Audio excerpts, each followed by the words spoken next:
And look, it is scary to be vulnerable in life. And we've been trained, and this goes back, remember, I was talking earlier about age and generation. And so I have empathy depending on your age or depending on where you grew up or how you grew up or how you were trained and raised as a leader. There was a school of thought for many, many years. It still exists, but it's less prevalent, this notion of, never let them see you sweat and always have the right answer and never show any kind of. And I think what we're learning, I mean, there's a lot of great work out there, like the great work of Dr. Brene Brown and others who've been teaching us through research and experience, like, wait a minute, there's actually a ton of research that shows the best determining factor of courage is vulnerability.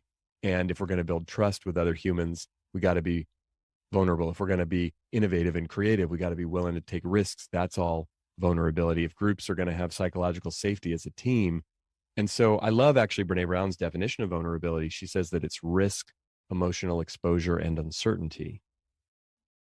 And you think about those things, risk, emotional exposure, uncertainty, they're not comfortable. They're not enjoyable. They're just part of life, part of business, part of leadership, part of everything that we do that really matters requires one, two, or all three of those things.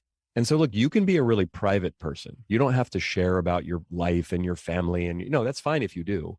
And some people do. Some people are open books or, hey, look at me on Instagram or Facebook and here's everything. And here's how other people are just very private and don't want to talk about that stuff. But you can still be vulnerable, because vulnerability, like an example, we're talking about self-righteousness.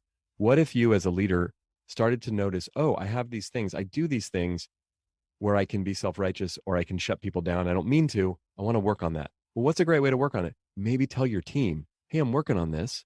Could you help me? Could you point it out? If you're on the receiving end of my self-righteousness, could you let me know either in the moment or after the fact so that I can have more awareness about it so that I don't do it, right? Like I think about this with my own team, but also even with my wife, Michelle and I both, but she has a number of little buzzwords she'll say to me as reminders of like, stop being so annoying or whatever it is, not mean, but we have agreements with each other so that we check in with each other, both as parents, but also when we're in social settings. And that's a way that you can actually help each other, but you have to be courageous enough and vulnerable enough to let people know, hey, I'm struggling with this or I'm working on this. Could you help me?